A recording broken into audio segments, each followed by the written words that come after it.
Artes, música, primer grado. Bloque 1. Orígenes de la música. El hombre primitivo encontraba música en la naturaleza y en su propia voz, manifestando sus emociones y sentimientos, y posteriormente para acompañar su canto. Primero empezó ritmando, usando su voz y su cuerpo. Luego usó huesos de animales, piedras, cañas, conchas, troncos y semillas para producir sonidos. Construyó instrumentos que al golpearlos o sacudirlos producían sonidos como hueso contra piedra, y luego utilizó cañas o hueso con agujeros similares a la flauta. Los hombres de la prehistoria vivían temerosos de los huracanes y los terremotos, pues creían que esos fenómenos eran una manifestación de los dioses. Así, surgió la música como un medio de comunicación entre los seres humanos con la naturaleza y los dioses. El canto de los pájaros, el rugido de los animales, el sonido del trueno, del viento y del agua permitió al hombre identificar distintos tipos de sonidos, primero para sobrevivir y luego los usó para comunicarse. Al principio, hizo sonidos guturales, que luego evolucionaron a palabras, por lo que se cree que el ritmo y el canto se inventaron antes del lenguaje formal que conocemos.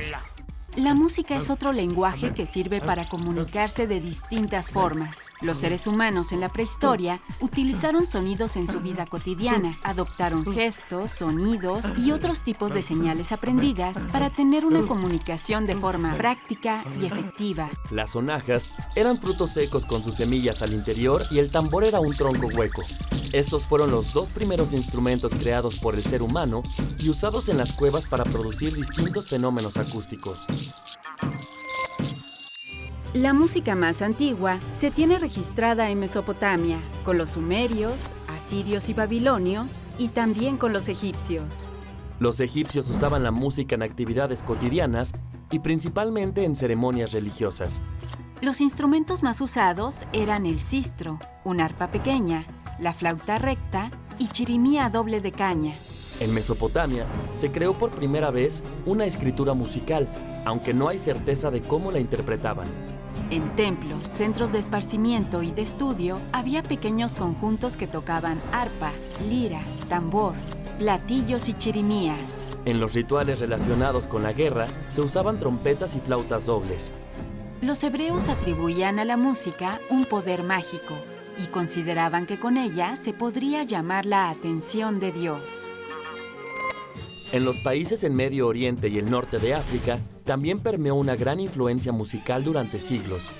La música y la danza árabe están muy ligadas a la religión, destacando la armonía que hay entre el ritmo y la melodía. Además, su sonido es fuerte, pues utiliza instrumentos de cuerda, como el laúd o la voz humana.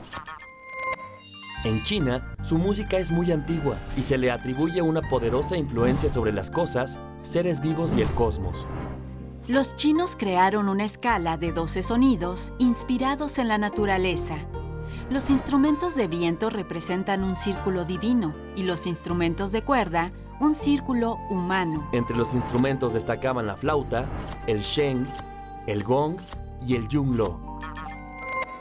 Gran parte de la teoría musical japonesa está ligada al koto, su instrumento tradicional, que según la leyenda fue entregado por un espíritu a una dama noble. Los hindúes consideraron más importante la música vocal que con instrumentos, la cual sigue vigente en sus ceremonias religiosas. A sus melodías se les confieren poderes sobrenaturales, capaces de provocar fuego, obscurecer el sol y atraer serpientes. En su música, utilizan ostinatos rítmicos, haciendo frases rítmicas muy largas y complejas. Se sabe que antes de la llegada de los españoles, en todo Mesoamérica, la música era indispensable en sus actividades cotidianas y ceremonias religiosas.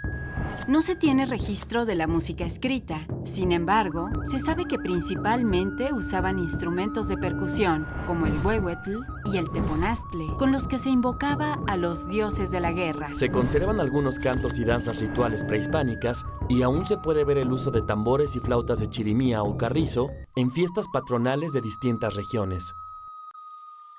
¿Cómo te imaginas la música prehispánica en México?